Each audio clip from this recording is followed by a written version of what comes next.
ಈ ವಿಡಿಯೋ ನೋಡೋಕ್ಕಿಂತ ಮುಂಚೆ ಇನ್ನೊಂದು ವಿಡಿಯೋ ಹಾಕಿದ್ದೀನಿ. ಆ ವಿಡಿಯೋ ನೋಡ್ರಿ. ಇವ್ ನೋಡ್ರಿ, ಸ್ಕೂಲ್ ಹೋದು ಅಂದರೆ ಹೋಗ್ಬಿಟ್ಟು ಈಗ ಹಿಡ್ಕೊಂಡು ಅದೇನು ಮಾಡ್ತೀಯ ನೋಡ್ರಿ, ನೀವೇ ನೋಡ್ರಿ ಕಣ್ಣಾರೆ ನೋಡ್ರಿ. ಅಲ್ಲಿ ಕಚ್ಚಿಸ್ಕೊಂಡು ಅದೇನು ಮಾಡ್ತಾರೆ ಏನೋ ಗೊತ್ತಿಲ್ಲ. ಹುಡುಗರು ಸ್ಕೂಲ್ ಹೋದ್ರು ಅಂದರೆ ಹಾವು ಹಿಡ್ಕೊಂಡು ಆಟ ಆಡ್ಕೊಂಡಿರು. ಅದು ಹೆಂಗೆ ಅವನಷ್ಟು ಕೆರೆ ಹಾವಿತ್ತು, ನಾಗರ ಬಿದ್ದಿರ ಏನು ಮಾಡ್ತಿದ್ದೆ ಅನ್ನೋ ಗೊತ್ತಿಲ್ಲ.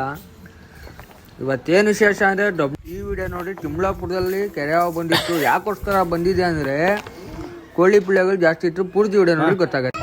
ಯಾಕೋಸ್ಕರ ವಿಡಿಯೋ ಮಾಡಿದ್ದೀನಿ ಅಂತ ಅಣ್ಣ. ನಿಮ್ಮ ಹೆಸರು? ದೇವದಾಸ್ ಅವ್ರ ಮನೇಲಿ ಹಾವು ಬಂದಿತ್ತು, ಕೆರೆ ಹಾವು. ಇದಕ್ಕೆ ಯಾಕೋಸ್ಕರ ಬಂದಿದೆ ಅಂತ ಹೇಳ್ತೀನಿ ನೋಡ್ರಿ. ಸುಮಾರು ಕೋಳಿಗಳಿದೆ ಅವ್ರ ಮನೇಲಿ. ಒಂದು ರೂಮಲ್ಲಿ ಅಂತ ಕೋಳಿ ಸಾಕಿದ್ದಾರೆ ಇವರು. ರೂಮಲ್ಲಿ ಅಂತ ಕೋಳಿ ಸಾಕಿದ್ದಾರೆ. ಕೋಳಿ ಸಾಕಿರೋದು ವಾಸನೆಗೆ ಹಾವುಗಳು ತುಂಬ ಇದು ಬರೋಕ್ಕೆ ಚಾನ್ಸಸ್ಗಳು.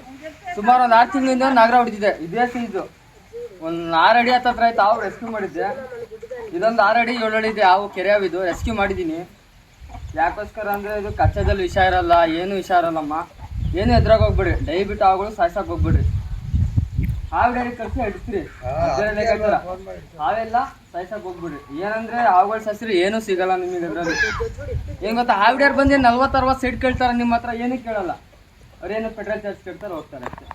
ಅದ್ರಲ್ಲಿ ಏನೂ ಇಲ್ಲ ವಿಷ ನೋಡಿ. ಏನು ವಿಷ ಇರಲ್ಲ ಇದರಲ್ಲಿ.